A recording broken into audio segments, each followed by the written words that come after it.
Good evening, everybody. Welcome to the fourth edition of Highbury Matters.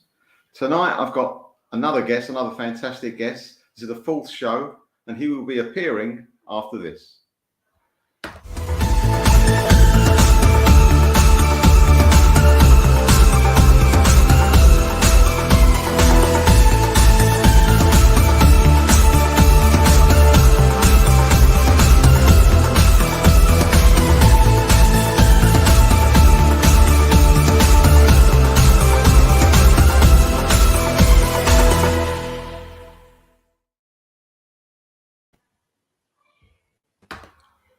Good evening, Kelvin. How are you?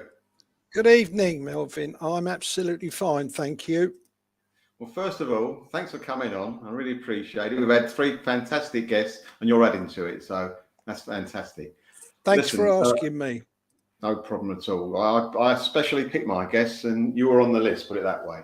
Now then, tonight, as you know, we're going to be covering the 68-9 and 69-70 seasons. So, but before we do that, I'm not going to let you off the hook. I'll ask you a few questions. Right, here we go. Kelvin, question one. Why do you support the Arsenal? And when did you actually first start supporting the Arsenal? Well, this goes back to 1954 when my father took me to Highbury to see an Arsenal-Chelsea match. And the problem with that is, or was, he was a Chelsea fan.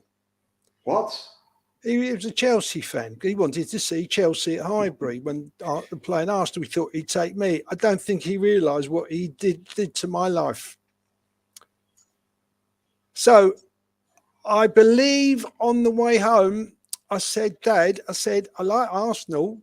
And he said, no, you should be a Chelsea fan. Anyway, being as I only do what I normally do in my life, I went back to school and didn't take too much notice of football then, but started to grow on me. And Arsenal was not far away from where we lived in North London. There was a couple of people at the school who were Arsenal fans, and we often used to talk football, but in those days, obviously there was no television with live football, so it was intermittent. And then I got the bug after, when I was 13 and a half, 14, I began to think, hang on a minute, I want to go to football. So my mother, being a bit overcautious, said, no, you can't go to football.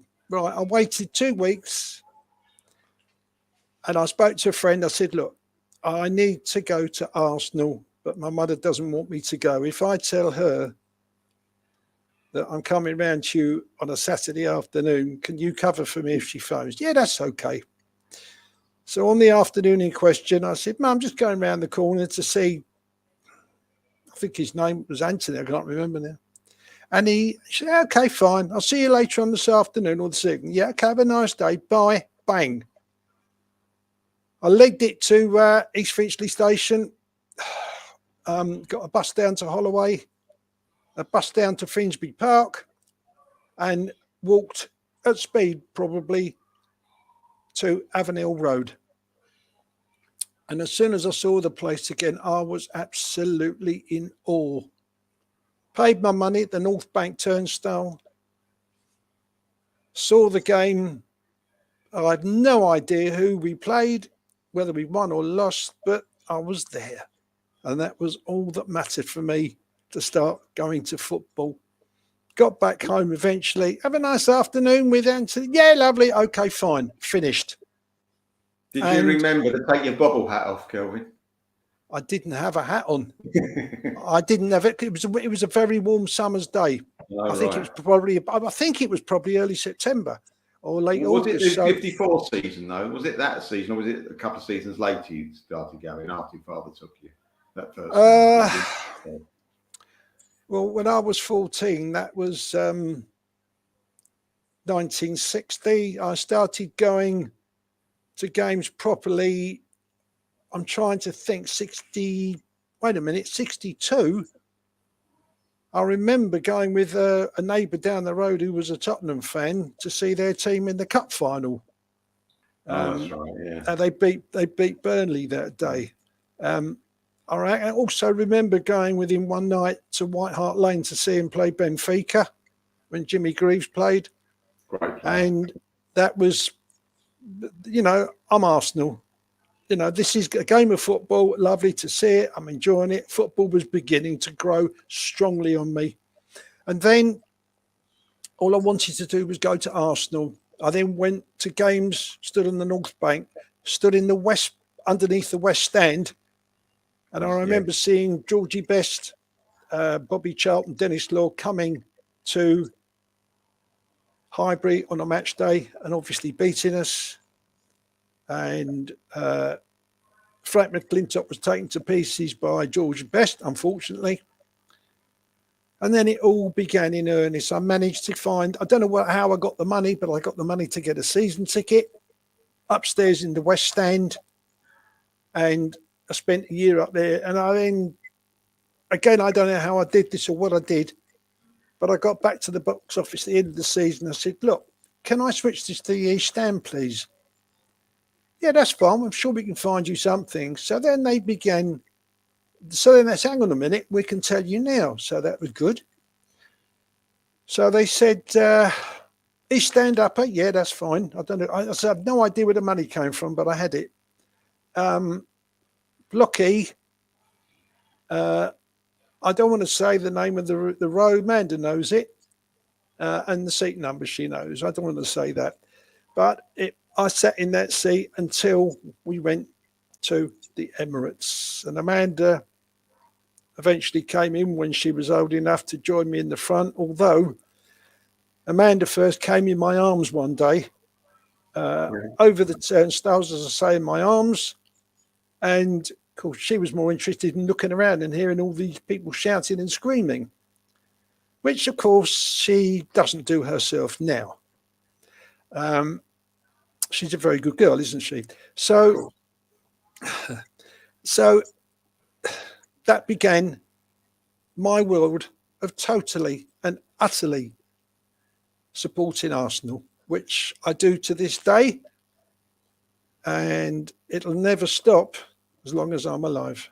When did you first admit to your mother that you're going to football now? When were you happy? You didn't have to use your friend. And did you go by yourself, or was there other friends you went with? I carried on using my friend again. Wow. And my mother never cottoned on. Wow. But then my father wanted to take me to Chelsea again. But this time he took me to Stamford Bridge, so I couldn't really say no. And I still didn't let on. I still didn't say anything. This was the old Stamford Bridge that was, obviously not as developed as it is today. So you had a long wait before you saw Arsenal win anything then? I mean, if you started, the first game you went to was 54, we didn't really win anything till the season we're talking about, 68-9. It's a long old wait.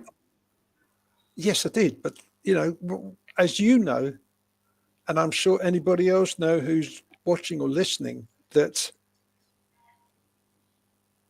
if you support a club or if you're working at a job, you don't give up after 5 minutes. Oh, no. You stick at it. You stick at it. You're there. You support the organisation, which in our case is a football club. Well, it's quite true you say that, because when I first started supporting the Arsenal, I didn't go religiously till I went 62. They took me to one game. My uncle and my father took me to a game. And I was only about 6, 7 at the time. And then about a year or so later, I got into it. They took me every week. And we weren't very good, as you will know. We weren't very good at all. We had some good players, but just couldn't do it. We were lacking in defence. Attack-wise, we had some great attackers, but the defence wasn't that good. But I loved it. I just loved the whole thing.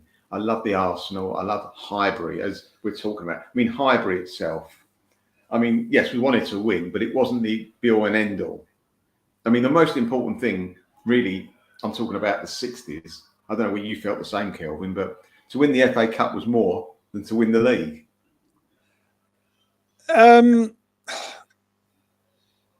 It was more glamour attached to it. Definitely. But then, of course, the first time we won the league in my lifetime was in 71. Yeah, same here. Yeah, you obviously same here. And as we know, that was the season that, well, really set the cat among the pigeons, because obviously the last game of that season on May the 3rd, the Monday night, and the reason that was the Monday night was because we originally were due to play them in March, which I had 4 tickets for, which I got from the Tottenham box office. And it was postponed because the FA Cup came first, and the only time they could play it was Monday the 3rd of May. And by then we were just a victory away, or even a draw away. A nil-nil draw away. A 1-1 draw wouldn't have been enough. Well, going back to the season we're talking about, though, or perhaps even before that, who are your favourite players? A couple of players that really, you adored. May not have been the best players in the team, but people you really thought, fantastic. Eddie Kelly. Yeah, he was very good. Yeah. Going back a bit, this may not be the right time, but John Samuels, but that I think was earlier than that. We're talking about that time. John Samuels is what we're talking about. Yeah, John Samuels. John Samuels, yeah, very classy. Yeah. And then from then on, built the double team of Rice and McNabb and Bob Wilson, who really put his head where it hurt. And he saved us on a number of occasions, which I remember seeing. He was an excellent goalkeeper, which obviously was the qualification was Scotland, not England. Yeah. Other players that come to mind, Geordie Armstrong. Yeah, of course. Who I absolutely loved. Yeah. Flying up and down that wing. And I had the pleasure of meeting him once, which I did. Wow. It's a short story. Do you want me to tell you? Yes, please. We're here for that. Right. It was a hot summer's day in August at the beginning of the season. And I said to June, my wife, I said, look, do you mind if I go up to London Colney? There's a reserve team game, or it might have been a third team game. I don't know. No, go on, you go. She took Amanda and her brother Darren somewhere or other. And I went up to London Colney. I checked with the club that, yes, you can come and watch it. So I did. So there's me in sandals and in shorts and in a cap. And I get in there and I could see where the kids were training, ready for the game. So I went and stood on the touchline, ready to watch. And I was watching them and just to stand there and enjoy it. And suddenly to my right-hand side was this voice. Morning. How are you? And I looked round and it was Geordie Armstrong with his hand outstretched, wanted to shake hands with me. And I thought that was absolutely brilliant. And we had a little chat for a minute about who was playing. And of course, I don't know now to this day who played and who we played against. But I stood there and watched the game. And at the end of the game, whatever it was, he got all the team together, and as he walked off, he turned round to me, he gave me a big wave and said, see you, bye. Now, you remembered I was there. And obviously there were some parents turned up, but he remembered me. And that's something I've never forgotten of him. But basically, watching him fly up and down that wing when he played for us was an absolute pleasure, with his crossing and his occasional shots and his very occasional header. But, lovely, wonderful player. Brady, Kennedy, names come to mind. Peter Story, all these from the double team. And also, obviously, our lovely Frank, the captain. Yeah. Peter Simpson, Stan. And these are memories that I, along with yourself, obviously, and thousands of other Gooners of our age have, that we will never, ever forget. And the night that we played at White Hart Lane on the 3rd of May, 71, to finish the season, I've never seen so many people in Tottenham High Road. I got a parking space that was incredible because the time I got there was 4:30 for a 7:30 kickoff, and somebody pulled out in front of me, so I was literally around the corner, and I just stood and took it all in. Went into a cafe, and there was a father in there with his boy, and the boy was crying. So I said, "Why are you crying? What's happened?" He said, his father said, "I'm sorry, we haven't got any tickets. We thought we could get in. We thought we could stand, but they're not letting anybody near the turnstiles, and they're saying they're full up already." In those days, of course, it was cash at the turnstiles. So you had to queue. That's a few years ago. Not much. Anyway, I had this ticket in my shoe, and then I walked down Paxton Road. Yeah, I think that was it.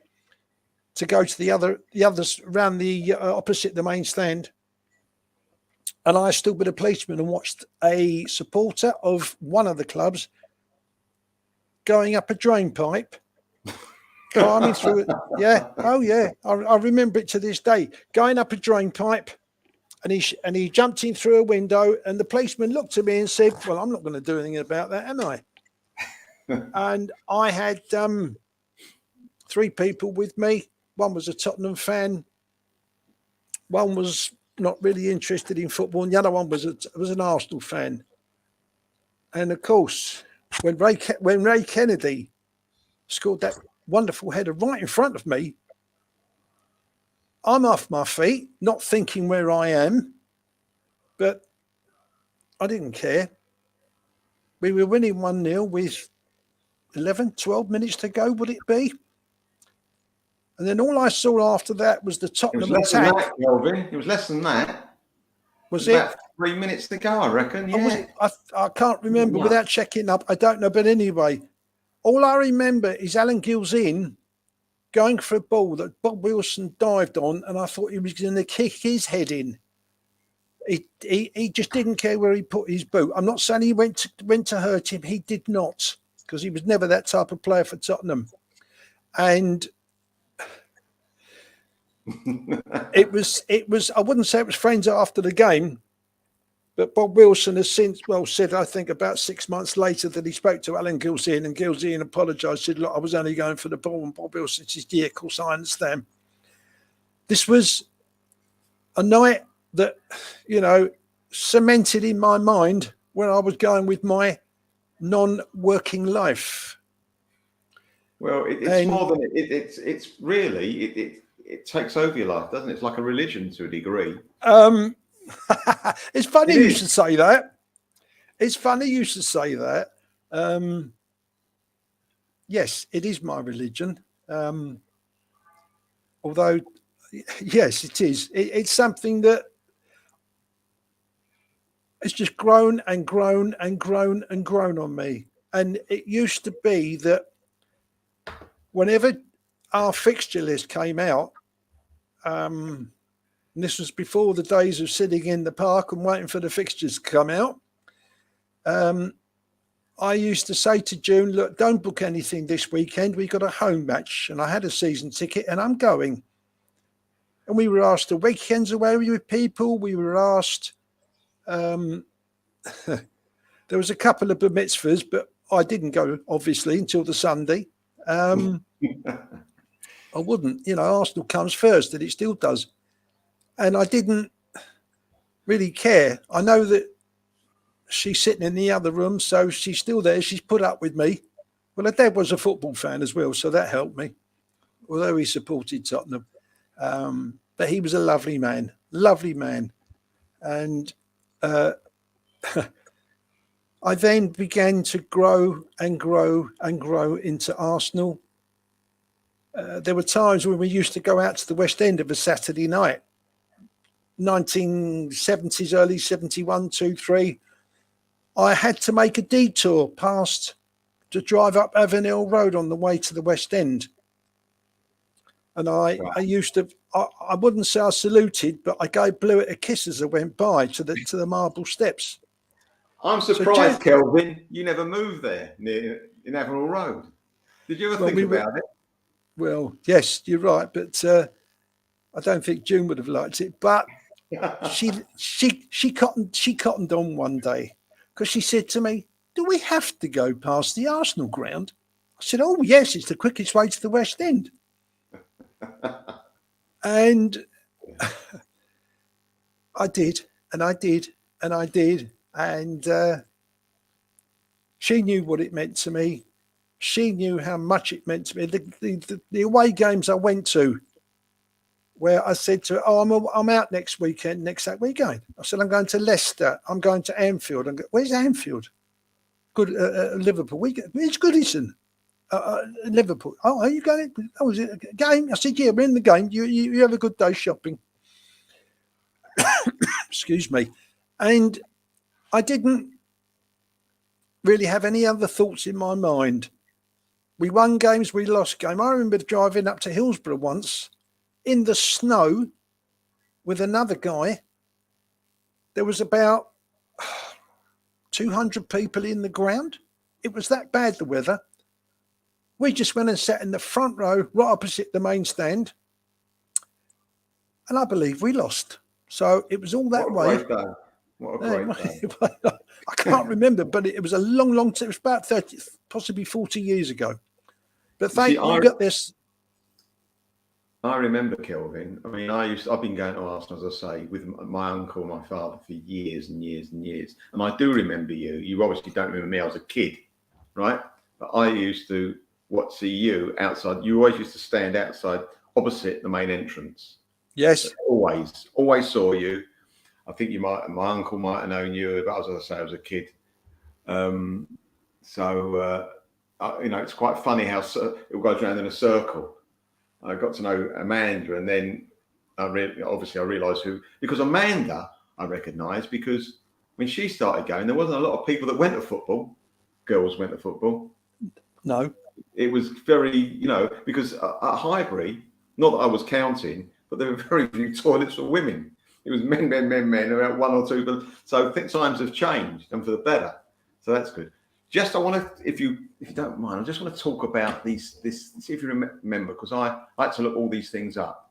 But the 68-9 season, going back to that now, that was the season. Now, do you remember we had a guy called David Jenkins played for us as a reserve? Who? David Jenkins. Oh yes, I do remember. And what he's famous for is, well, first of all, we played Man City, who were the league champions, second game of the season, and we beat them 4-1, which was fantastic at Highbury. Great game. What an atmosphere. Remember that game vividly, like yesterday. And David Jenkins, who was just a reserve, I think it was his second or third game for us, scored a goal. Then we had a League Cup game against Scunthorpe, and he scored a hat-trick. A couple of weeks later, a friend of mine at school goes, you never guess what's going to happen. Arsenal are going to get Jimmy Robertson, and we're going to get, because he was a Spurs supporter, get David Jenkins. I said, yes. Don't be silly. They're not going to do that. Spurs are not that silly. I told my uncle when I got home, because he used to live with us, my father, they laughed at me. They said, what are you talking about? You're talking rubbish. A few days later, it happened. The actual deal, I don't know if you remember the deal. I couldn't believe it happened. He was a Scottish international, Jimmy Robertson. Yes, I remember him flying up and down the wing at Highbury. Oh, he was terrific. He was I don't remember David Jenkins doing too much at Tottenham. He didn't do anything at Tottenham. That's the point. You're right. I don't think he finished the season with them. He wasn't in the team after about a few months. No way. And also that year, the 68-9 season, that's when they made Don Howe the assistant manager. Yes. I don't recall that, but I read that. I don't recall that. I know it was about that time. I wasn't sure what season it was. Now then, this is a game you might remember. As I say, I don't remember what I did yesterday, but I remember these games. We played at home to Leeds. We got beat 2-1. Leeds were a great team. Didn't have a great reputation, and rightly so. But they beat us 2-1. And I tell you what happened. Do you remember what happened that game? That was nothing to do with football. That's not Gary Sprake and Bobby Gould having a loving. Yes, I remember. Yeah. Unbelievable. Yeah. I saw the punch. He smashed. I'll just tell the people that don't know what happened. Gary Sprake went up for a ball. Bobby Gould liked barging goalkeepers, didn't he? That was his little worst trick. As they came down, he cleared the ball Sprake and he threw a punch at Bobby Gould. Gould went down like a sack of potatoes. And when the ref came over, because there was a bit of commotion, Sprake was on the deck holding his knee, and the trainer had come on pretending he'd got injured, and nothing was done. But I remember that. You remember it as well. What a game! I saw him throw the punch, but I've since learned that when they came down from the challenge, that Goldie left a boot on his leg. Oh, did he? And there had been some bad blood between them. Not necessarily this game, perhaps a previous game that Sprake had not forgotten. I did see the punch, and I don't remember. I do remember that he didn't get sent off. I think he was shown a yellow. I don't know if they had cards then. I'm not sure if he was shown a yellow. I'm not sure. Well, he got away with it anyway, Kelvin, didn't he? Yes, he got away with it. Yes, he did. Yeah, that was God. I tell you, I've got a tester for you. And all these things I don't remember. I'm cheating. All right, I looked it up. All right, so I don't expect you to know, because I wouldn't have known, but you would know if you looked it up. Right.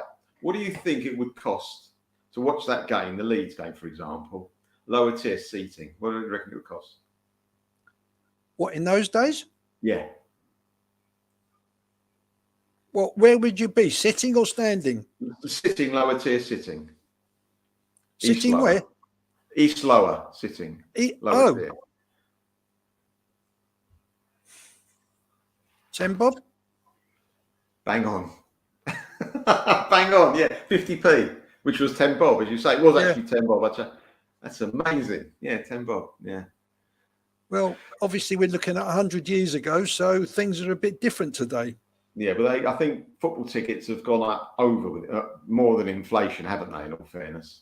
Unfortunately for people like yourself and Amanda and other people who go to football generally, it's not a sensible situation, but that's how the world is today. But we're not talking about the world today. We're talking about the world as it was in our football parlance. Yeah. And Amanda, as I say, used to come with me on my shoulder. And then when she was old enough, I got her a ticket. I had to buy one eventually when she started growing. And then we got to the point where it was, Dad, can I get a season ticket? So I managed to get her one in the front, a row in front of me, about 10 seats to the right. And then we had that infamous game at Old Trafford. There's a few of those. Which one are you talking about? Which one? You're talking about winning the punch-up? Oh, yeah. That's when we lost our 3 points or 3 points. 2 points. Was it 2 in those days or 3? I think it was 3 points, but they took 2 points away from us, I think. Though we won the game. Anyway, whatever it was, the next game, I think we were home to West Brom. And we get there, obviously you knew where we stood, and then Amanda said, Dad, I'm going in. And she was not happy. So as she gets to the turnstile, going up towards the clock end, which is where we went in, there was a camera crew behind her. So she's just turned around and yelled out, give us our 2 points back. And a lot of, oh yes, she did. And a lot of people have seen that over the years. She doesn't hang about coming forward when it comes to Arsenal. I have no idea where she gets that from. No, not at all. I really couldn't comment. No, not at all. No. But that season, that was not bad. We think we came 4th in the league that year. John Radford was our top goal scorer, 19 goals, 15 in the league. So things were looking quite good. But the funny thing was, the next season, 69-70, we came 12th in the league. We were looking like we're dropping off again. But of course, it was a special year, wasn't it? 69-70. It was with the Fairs Cup. Oh my God! Tell us about that. Talk us through it. I'll come to the second bit, but the first bit was that the away game was not on television. No, that's true. No, I remember it, yeah. So, I'm glued to a radio somewhere in my home. Obviously, not very happy. 1-0, 2-0, 3-0. And then, bless him, Ray Kennedy gave us the lifeline we needed, because away goals then did count double. That's right. And of course, it was 2 weeks or a week later back at Highbury for the second leg and final leg of the competition. Well, it was a cold night in April. No snow, just a cold night. And I seem to remember the goal scorers were Eddie Kelly, Charlie George. Was that the final you're talking about? Yeah, that was the second leg, which was the final of it. No, it was only played. It wasn't Eddie played Kelly in the scored new. the first. Eddie Kelly scored Sorry? the first. Eddie Kelly scored the first, Kelvin, a long-range shot. John Radford got the second with a header. Right. From a Bob McNabb cross. And the third one is one of your favourites, John Samuels, with a fabulous shot. Oh, yes, of course. We erupted because by now we're winning. Yeah, exactly. It was a total eruption. Everybody around us, because we hadn't seen this before, winning a European competition. What are you talking about? Winning anything? Exactly. I mean, the last time Arsenal won anything was 52, was it? 52-3, I think they won the league, yeah. Yes, that's right. Yes. I remember that night as absolutely magnificent. The way those boys came back, the way they fought to win that game, with the start that was made by Ray Kennedy over in Anderlecht, gave us the impetus to go for it, and we went for it. And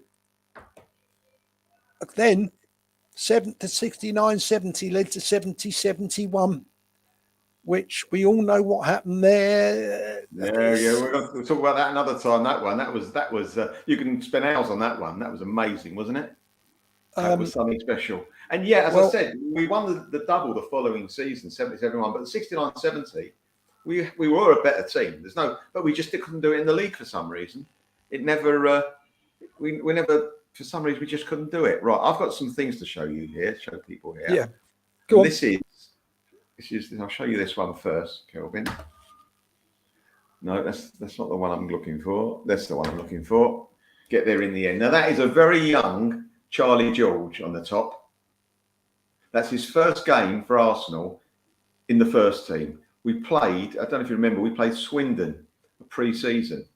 They'd just beaten us in the League Cup the year before. Oh, don't remind me of that. Sorry. Played on a chewed up pitch by the Horse of the Year show. Yeah, I was there. Yeah, Horrible. So was I. And then I had to go out and have dinner with a Tottenham fan in Piccadilly afterwards. Oh, you're joking. I thought you might have cancelled it. You might have cancelled it. Yeah, that's the programme. Do you remember those programmes, how they were then?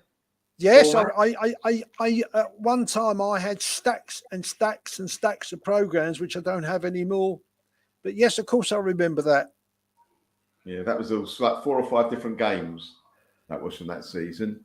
And now this is what they used to do in the programme, just for everyone that doesn't know.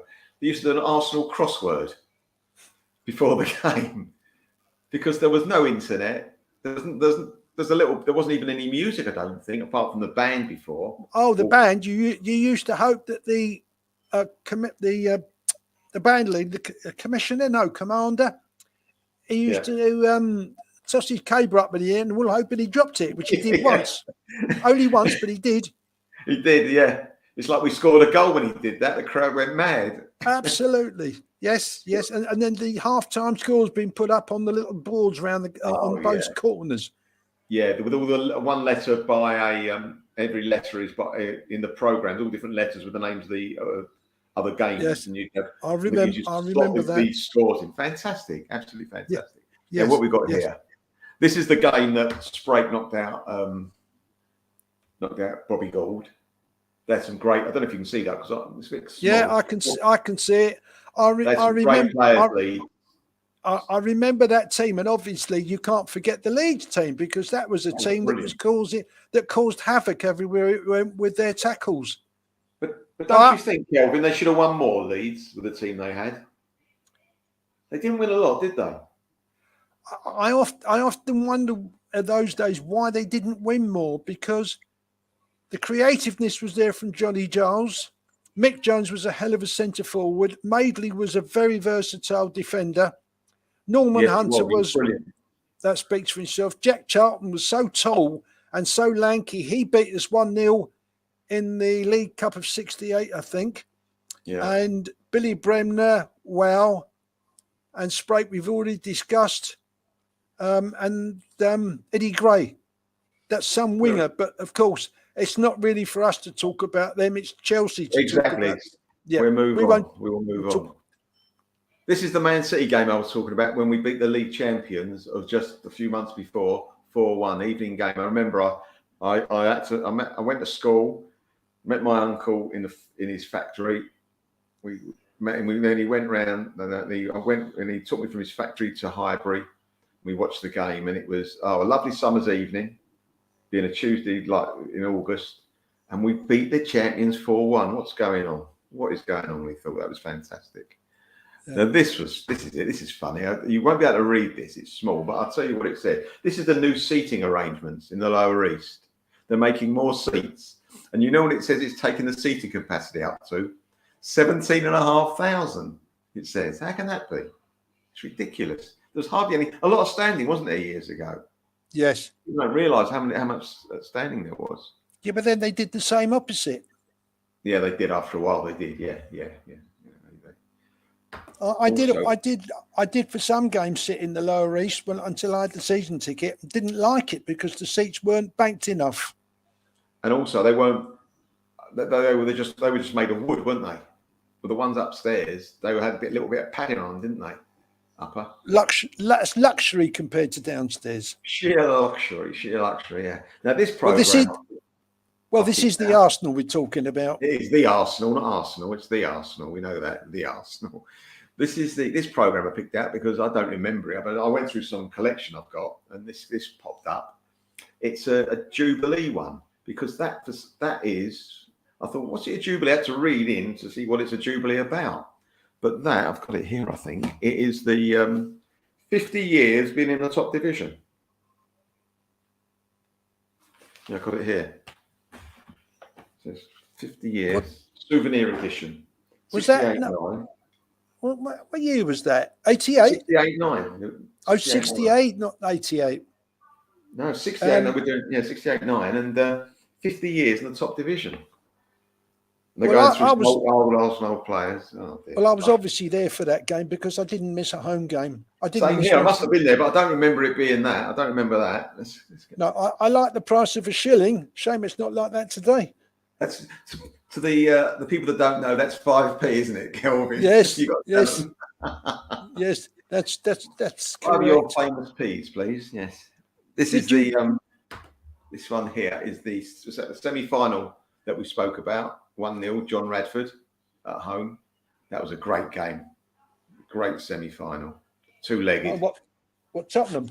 Yeah, great two-legged semi-final. They were, at the time, they were the stronger team, in all fairness. Never the stronger club, but the stronger team. Yes. With some fantastic fighting spirit in the club and the team. And when we got through, that was really, really good. What else we got here? Let's just say. Now, this is a thing they used to do, tell people that Arsenal used to do, which you would never get nowadays. Travel. Oh, yeah. Yes. I do remember that. And on one or two occasions, I took notice of it, but always having an old AA book in the car, I used to keep a note of that and also use the AA book more than that at most times. But also it gives you trains, how to get there by train as well. That's fantastic. Well, we went by train. Amanda would remember this. We went by train, as you probably did, up to Old Trafford for that Arsenal Spurs Cup replay. Do you remember they made us go up there? So we had to go by train via Doncaster, which was wonderful, sitting in the sardines there. And then to Manchester, and then we got another local train to the ground. We won that 1-0 with a goal from Vieira. Got a bit more modern, I know. And I was sitting ground level. And it was horrible because all I could see was their legs.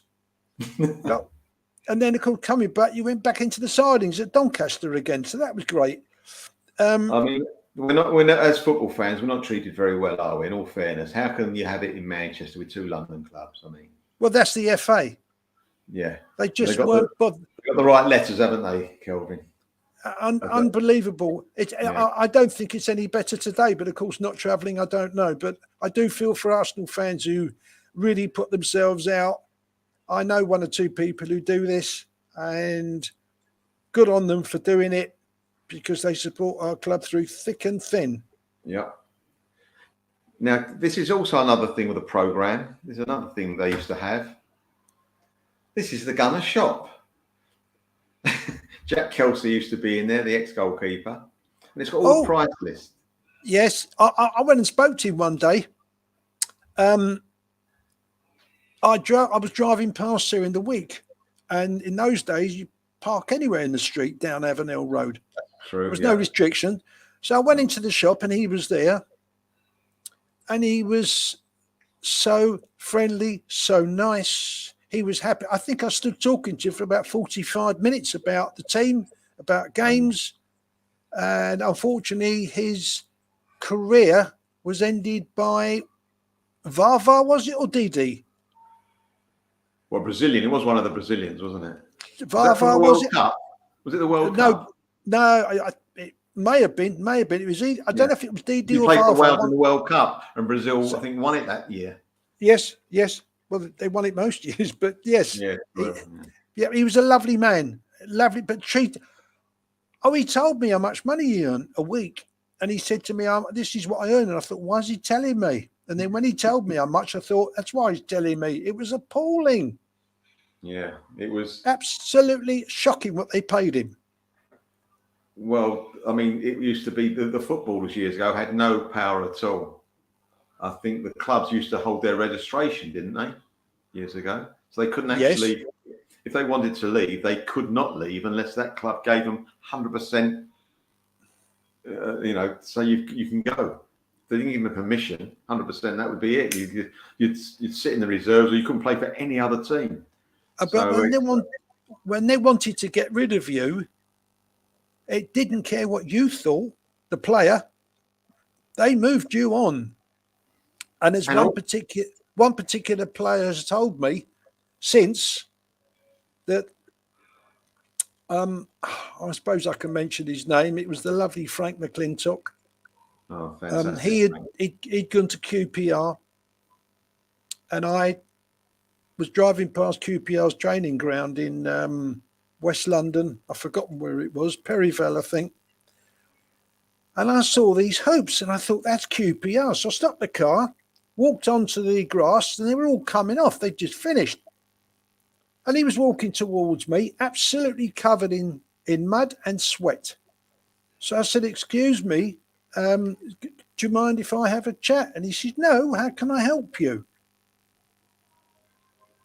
And I said to him, I and all my family and other people were so disappointed you left us at Arsenal. And he looked at me and he said, you don't have to tell me how upset you were. I was 10 times more upset than you were. And he started to tell me what happened.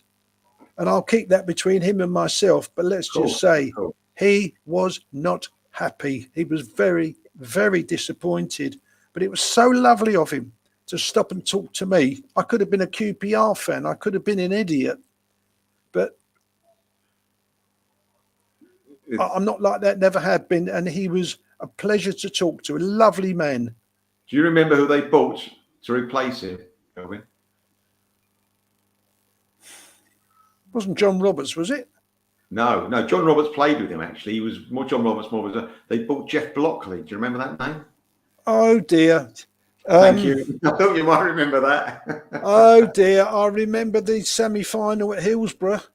In 1970, was it 1-2 or something? 1-2 season, wasn't it? 72, we were back at Wembley. 73 it was, because we didn't get to Wembley in 73. Sunderland beat us, didn't they? Sunderland. Yes, and he made a bad mistake, which players do. It's he's not just immune to it. Other players make mistakes then, and they do today, as we all know. But he was no replacement for Frank, was he? Let's face it. No. With all due respect. I think No, he was no. probably bought for the price. But he was up and coming. He was the under 23 or under 20, whatever it was, England international. He was the captain as well. And he was rated at the time, but obviously it just didn't work out. Who did he play? Who did he play for? Where we bought him from? Coventry, I think it was. When you see he'd come from Coventry in the second division at the time. Yeah, I think they were. I think you're right. Yeah, they weren't in the top division. Coventry. And he came to us in the first division, and there was like there is today with the Premier League, there's a huge gulf. And coming to London, he's coming to a team which is a year or two ago had won the league, or double, sorry. So, you know, it was a step up for him. Do you remember what that is in a programme? Is that the players' numbers behind there, and you had to click on which? No, you had to open one. No, it's what it is. I'll tell you what it is. It's the coupons. You know, when you go to a cup final, every programme you can cut up a coupon. Oh, yes. You stick it on there, didn't you? Do you remember? Is it flour and water or paste or something you used to make up and stick it on? Something like that. Yeah. Well, I think with the season ticket, we had some sort of preference because... That's right. Yes. At the back, there was a coupon at the back you could tear out. That's correct. Yeah.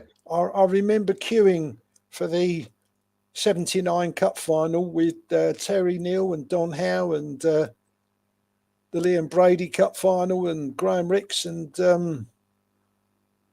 Ricey and Jennings. I remember that. Yes, I do remember those now you mention it. But the thing that got...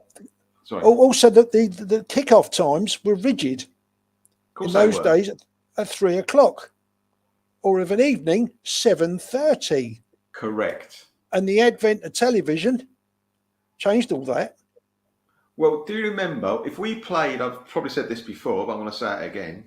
If we played on a Saturday, first game of the season at home, you knew, Kelvin, the next season you're going to play your first game away from home. Yes. And if you played your first game on the Saturday at home, you knew that on the Tuesday night, the next you'll be away. And that was everything. And you might have 2 games away from home after the first game at home. Yeah, you could do. Yeah, they might double you up. Yeah, that's true. Yeah, like that. Yeah. That's possible as well. So that was that. And just to show one more programme, that's the final. The famous final on the What a night, as you said, Kelvin. What a night, eh? I said to you late April. Yeah. Yeah. I knew it was then. But you've got good eyesight. I can't see that. 28th of April, Tuesday, 28th of April, again 7:30. Can you imagine if that was today?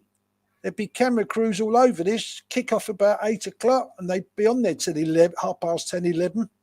Yeah, 10, and yeah, that's right. With all the adverts and everything, it'll be going on a long time. And we saw the highlights on the news. That's right. That's right. So, well, growing up, when Arsenal were playing away, as you well know, you didn't have a clue of how Arsenal were going. Really, it wasn't on the television. So what we used to do, we used to phone up if Arsenal were playing in the reserves and we didn't go, we'd phone up Highbury and say, how are we doing? And they would tell us, I think ring them every 10 or 15, 20 minutes or whatever. And that's, we're winning 1-0 or this, that and the other. If it was a midweek game, I don't know if you did it, but we rang up the evening news and asked for the sports desk and asked how we're doing. Because I know you remember, we didn't know, we never knew what was going on, did we?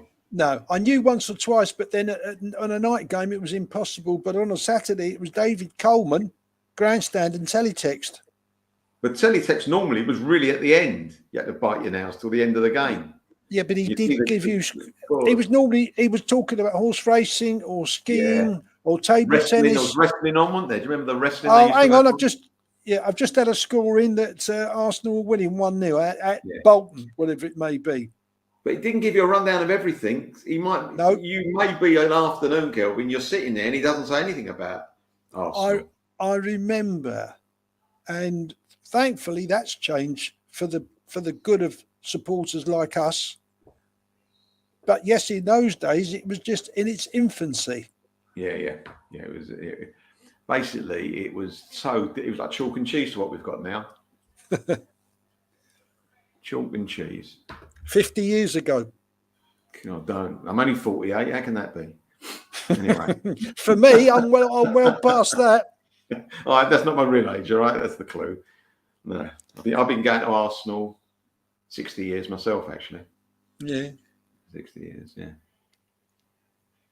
So, anyway, I mean, some of those games I remember, and it was all those years ago. It's really, really strange. Yeah, I want to say, I've got some info for you here. Hold on. This is quite funny. What do you reckon a gallon of petrol cost in '69, the season we covered?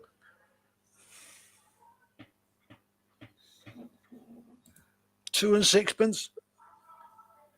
7.5p. And that is 7.5p. Do you smoke? Did you ever smoke? no. Right, normally. So you may not know this then. What 20 cigarettes would have cost? No idea. It cost 5 shillings. What's that? 25p? Yeah. Right. A pint of beer. So you're saying a gallon of petrol was how much? A shilling? 1.5 shillings. Right, right. So yeah, 7.5p in today's money. Right, okay. We all wish now. A pint of beer would cost you, trying to work it out, I think 13p in today's money. I bet the people who go to Arsenal today wish it was that, not £7 and something. Whatever it is, yeah. I'll tell you what is quite funny. A black and white television from Curry's cost £80. That is a fortune, right? Because if you've been worked out for me, I didn't work it out, but if you put that with inflation, in today's prices, it works out £1,000. But televisions today can cost between £200 and £500. You get a marvellous television because they produce so cheaply in the East, in the Orient. Yeah, and mass production, as you say, as well. That's what it is. Yes. Right. Oh, what else we got here? What we got here? I don't drink coffee, but coffee come to a jar of coffee would come to 20p. Jar of coffee. But we are talking when people didn't earn hardly anything. It was. But football was a working man's game when I first started. You had thousands upon thousands turning up, queuing at the North Bank and the East and the South Bank with their winter coats on and their lovely cloth caps to keep them nice and warm. And there was never any problems. It was all good-natured support of your club. Yeah. Well, also, you didn't know if you were going to get in for certain games. When we played Man United in the 68-9 season that we just spoke about, and I think the crowd was 62,000. Yeah. How can, you've got to get, unless you had a ticket to sit, because you could only get tickets to sit, I think, then. To standing, you had to go through the turnstile. Well, I used to get there very early for games like that. Yeah. I was probably there about 12:30. Quarter to Kelvin, 1. you've got to excuse me. Something's just gone wrong with that. Stay there. My socket. Stay for 1 minute. Sorry. Oh, yeah.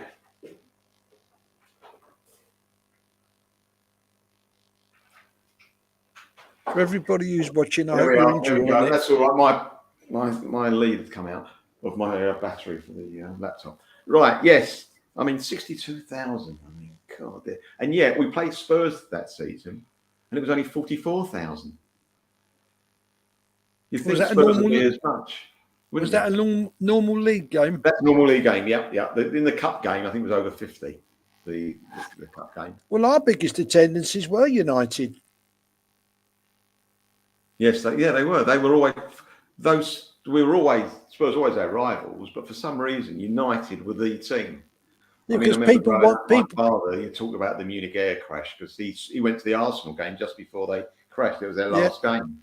I wasn't there then. I know it was 5-4 to United, wasn't it? Yeah. Yeah. And there was something magical about United. There was something. When you think that when you think a few years later, they had, as I said before, George Best, Bobby Charlton, Dennis Law, Dennis Violet. Paddy Creran, he weren't too Yes. shabby, was he? Yes. Duncan Edwards, who unfortunately didn't make it. No, I never obviously didn't see him play, but my father saw him a couple of times, said he was out of this And world. they had Harry Gregg in goal, who did survive the crash. Yeah. I don't know if he played after that. Goalkeeper, wasn't he? I don't think he did. I He think went on the staff, didn't he? He became a trainer, didn't he? I think he did. He did. Now then, going back to this, I mean, we do cover different. I do try and cover a couple of seasons every show. Now, 69. You know what happened then? This will make us feel old. First man on the moon, 69. Neil Armstrong. Yes, Neil Armstrong. Yeah. What else is going on here? I made a list. You know what show came out? First came out. Monty Python's Flying Circus. Yeah. Oh, it's a bit of tragedy. Brian Jones of the Rolling Stones. He was found. Did he drown? Yeah. In a pool, swimming pool. Yeah. And these are the films, right? They came out round about this time. I think I know all of them. Funny Girl, Barbra Streisand. Very good. Yeah. This is a classic. Butch Cassidy and the Sundance Kid. Also good. Midnight Cowboy. Oh, yes. John Voight. Yeah. Yeah, John Voight, who's still going. Terrific actor. Chitty Chitty Bang Bang. And also, this is a good film. I've seen this so many times. I might turn on the telly one night, Kelvin. I'm about to go to bed and I see 2 minutes of this film. I think I'll just watch another 5 minutes. I finished watching all of it. Is Where Eagles Dare. The what? Where Eagles Dare. Oh, I think I've seen that 10 times. That's what I'm saying. You can't not. If it's on for 2 minutes, you've got to watch it. You say to yourself, I'll have a cup of tea, I'll watch 5 minutes of it, and then, all right, I'll watch a bit more. I'll watch a bit. I can't stop now. Oh, and then you finish watching it. It's a great film. Yeah, I believe it was a true story. Probably, yeah, it was based on one. And the groups were around then who just come to the front was Bob Dylan, Fleetwood Mac, Marvin Gaye, Jimi Hendrix, Cream. God, they're amazing. And also, well, that's connected with our times very early on at Highbury, which is stuck in your mind, stuck in my mind, which is a wonderful things to have stuck in your mind. And I there's so much I could say about things over the last 50 years for me and Arsenal that are not really relevant to tonight, but perhaps at a later date we get you back on. I'd be happy to come back on. If you're happy to, I'm more than happy. Because yes, I mean, as I say, there's a leeway, obviously, but obviously you've gone through, like I have, the years of Arsenal. But I will say one thing, and then if you will agree, you might be totally different to me.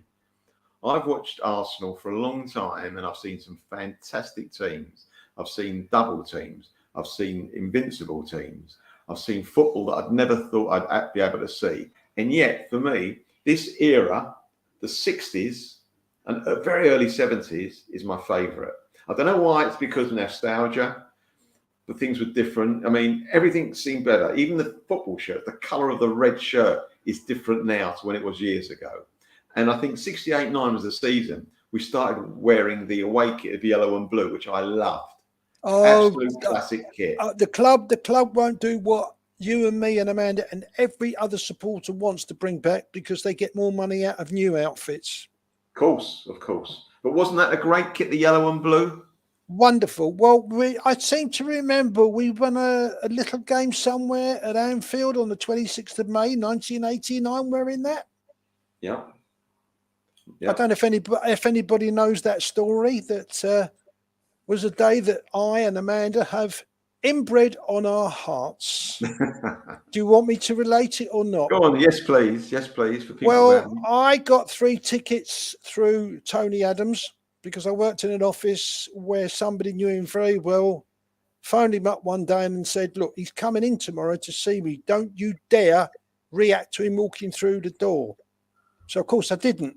I just sat and froze when he came in. Afternoon. I said, hello, afternoon. That was it. Next morning, he calls me into his office and he says, "Oh, this is for you. 3 tickets, completely free."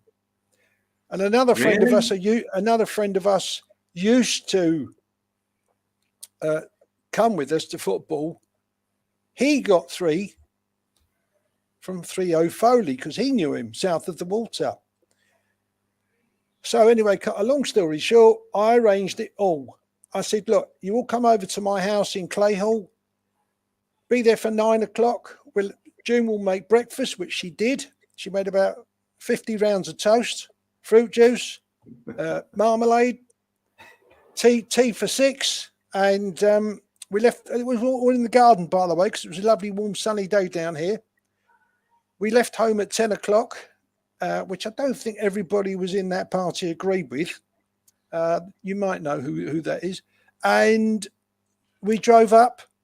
We got caught on the M6 in a traffic hold-up, but no worries, plenty of time. We stopped at a service station near Liverpool.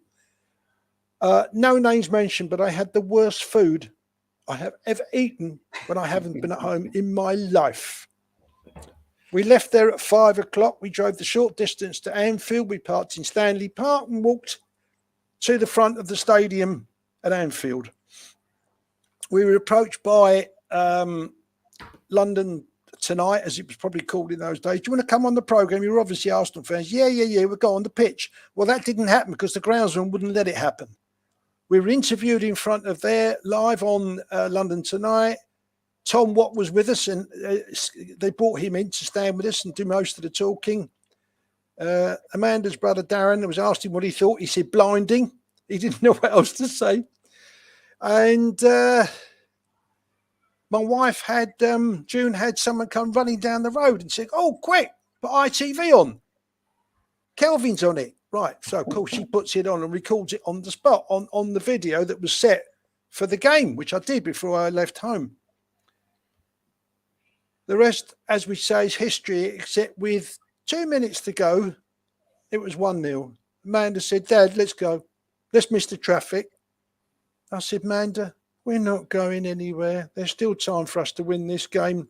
Nobody, we weren't sitting together. It was me and Amanda and Darren, my son, with somebody else over there and one other or somewhere else, all behind the goal, obviously. So I stayed there and the rest is history. Amanda broke a chair. Someone turned around and kissed her.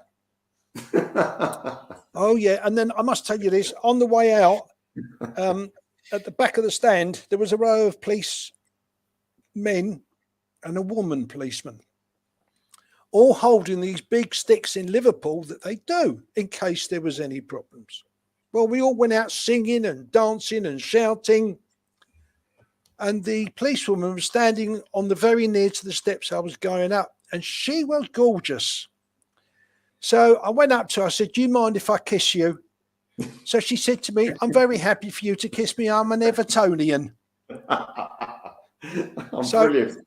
That's 100% true. We got in the car. We had no problems with any supporters of Liverpool. Oh, I must tell you this as well. As we out the back of the stand walking towards Stanley Park, there's this Liverpool supporter who's got a bottle in his hand walking towards us. So I got on the side of the kids to make sure if any trouble, he'd go for me. Yeah. You know what he did? He held his hand out and he said, "Well done, pal." And that was wonderful to hear him say that. It really was. We then got in the car.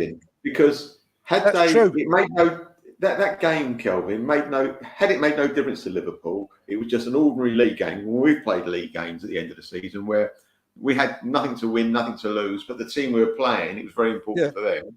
We saw them win and we could say, put our hand out, well done, if they'd won and won the league, if you like.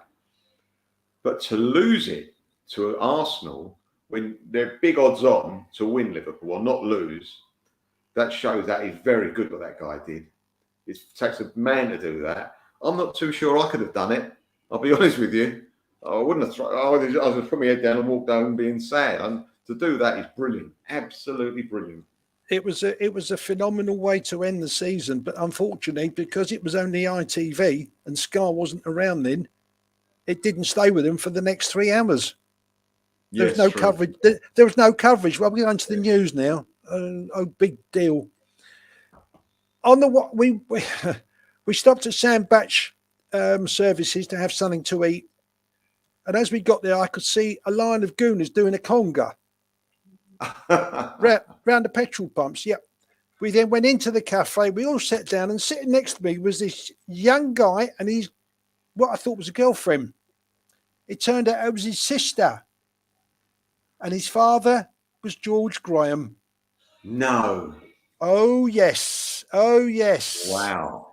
And he was a lovely, lovely young man at the time, and his sister was lovely too. Wow. We drove home down the M1. My nephew was driving the other car, the scarf hanging out the car at 3 o'clock in the morning. He got breathalyzed because the police saw the scarf. And of course, he didn't have a drink and he had a Coke or coffee or something during the day. That was that. The coach passed us, and all we could see was bottles of champagne on the windows, and we were all hanging out the windows, shouting and cheering at them in the middle of the night. We got home at about 3:45, and of course we get out of the car and they're talking. I went, shh. Well, I'm making more noise than they are. We all piled into my lounge. I put the video on, rewound it from the end, and got the winning goal.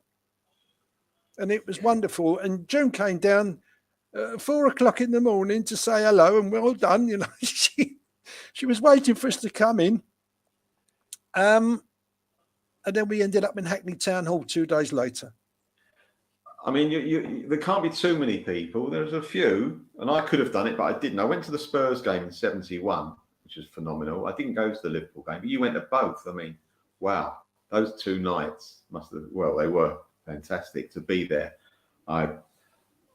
That's amazing. And the game was it was moved. It shouldn't have been on a Friday night, that game.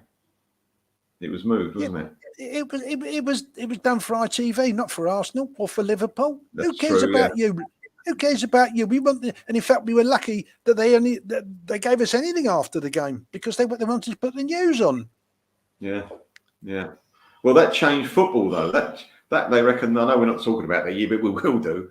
But that changed football because they realised, hold on a minute, the viewing figures were enormous for a Friday night for a football game.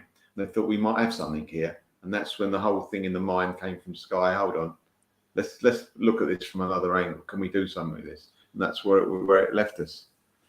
So, God, dear, amazing, absolutely amazing. But it was. I mean, did you, going back to what I said before, if you had an era of Arsenal, was it the 60s and 70s, or were you happier when Wenger came? You've got to say that from 97 to 2006 was incredible, amazing. The brilliant football we played, the wonderful, wonderful players who Wenger brought in, and on the spur of the moment, he brought Freddie, having watched him the night before playing for Sweden against, I think it was England, and he just phoned up the next day, made a bid, and bought him. Now, Freddie, we all love Freddie, and the rest of them, Thierry and Dennis, and even Sylvain Wiltord, who scored the winner at Old Trafford. We know what went at Old Trafford the following season, or the 49th game, when things went wrong and the referee wasn't bothered. And we know the referee was that day, don't we? Yeah, we do. Yeah. It was. These are days in my life that I will never ever forget. But yes, the era when Wenger started in the club, through to 2006 in Paris, when the referee made the wrong decision in sending off Jens, should have given a penalty and given him a yellow card. He since admitted he was wrong. Oh, very good. Big deal. That helps us, doesn't it? Like it always does. They always make, sometimes the referees always make apologies after the event. I don't want apologies. I want you to get it right. It's for the first time. You're paid to do that, especially in the biggest game in football, next to the World Cup final. Unbelievable. Absolutely.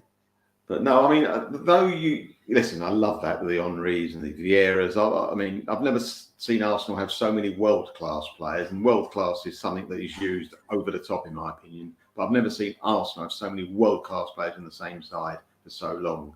Privilege. That was an absolute privilege. But my favourite era is this era. It's because perhaps I was growing up. I was in my teens. This era, I was coming from like 8 to 9, going through to my teens, and the players. And you saw the players closer. Where we stood outside Highbury, the players used to come out and chat to everybody. Yes. It was so different then.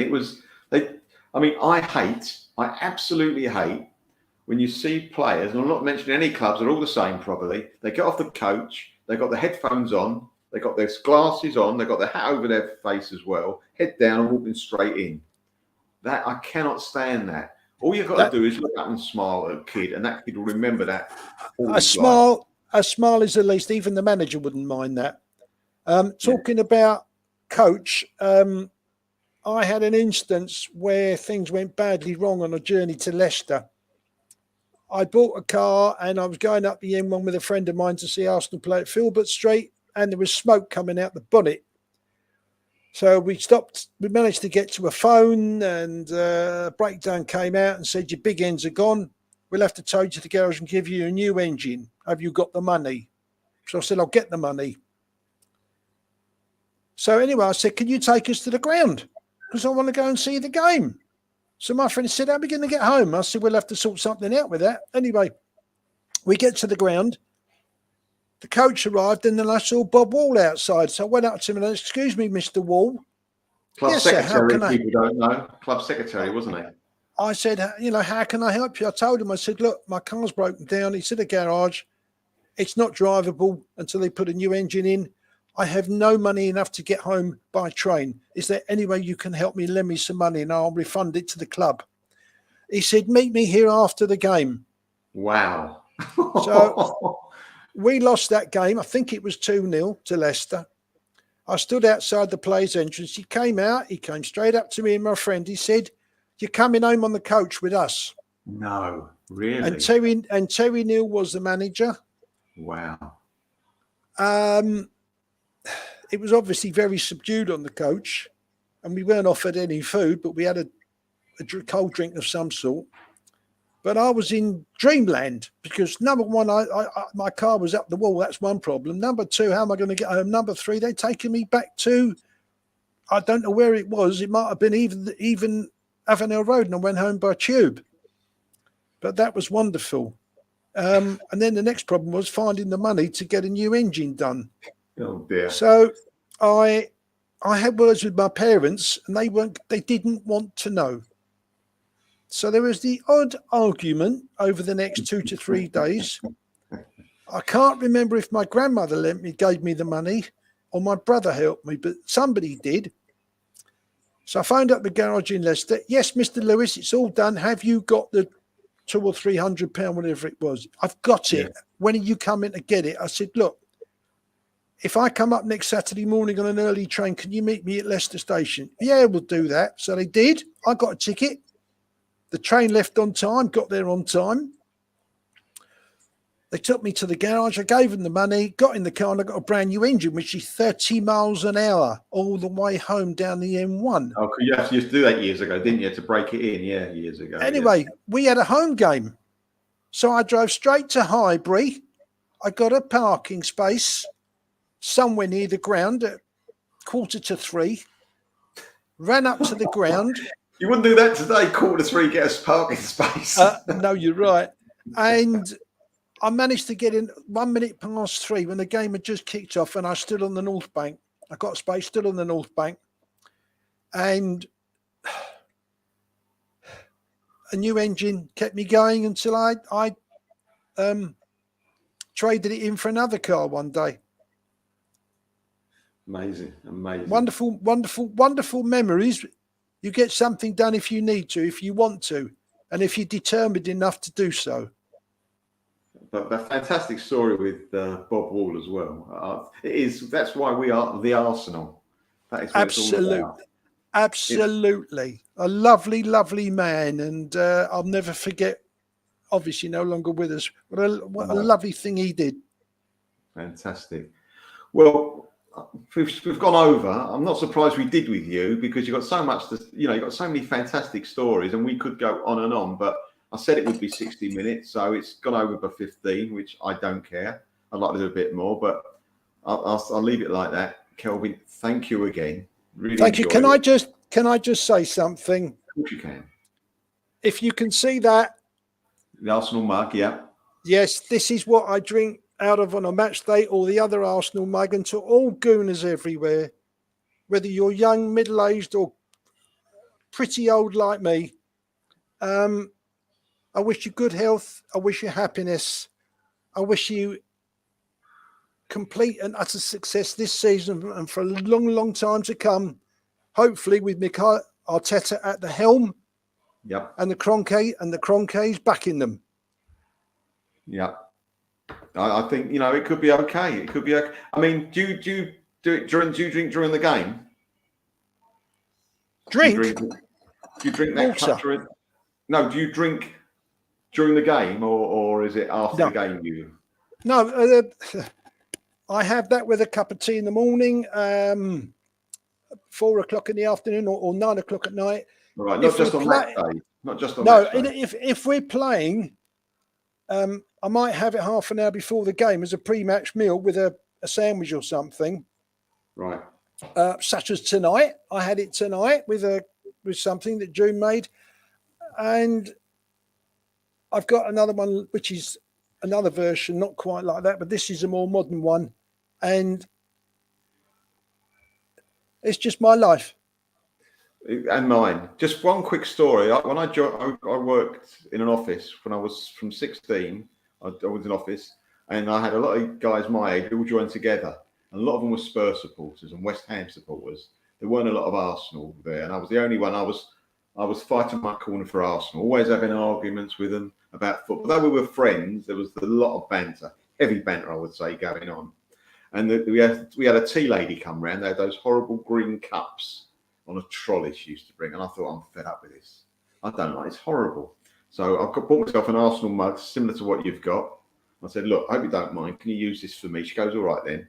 Then I got transferred, the same firm, but upstairs. Anyway, she comes in one day.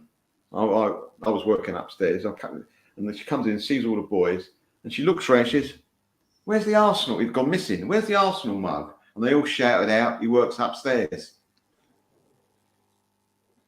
They call me the Arsenal mug. He works upstairs. Well, and why not? Why not? Melvyn, it's been a pleasure for me. No, thank you again. Well, thank you, but I've got a feeling Amanda's going to tell me off for something. So why? I don't know, but this is. I'm just going to show this because if she does want to have a go at me, what is that? I can't see what that is. That's a yellow card. Oh, yellow card. Sorry, there's something written on it. Yeah. That's to warn her to be careful what she says to her father. No, I'm sure she'll be fine. No, lovely. It's fantastic. I don't mind going into extra time, but there's not penalties to come as well, is there? No penalties. No, that's before. No, penalties came much longer. It's past 68, 9 penalties, so we won't have any penalties. No extra time. We're actually in extra time. You're right. Thank you again. I'll be speaking to you at some stage shortly. Yes. And come on, you Arsenal, eh? Let's Absolutely. go. Thank you, Kelvin. I appreciate it. I really do. Thank you. All the best. Thank you. Bye. Thank you for asking me, and I thoroughly enjoyed it. Good. I'm sure a lot of people did as well. All the best. I hope so. Bye, everyone. Thank you. Bye. Thank you. Bye-bye.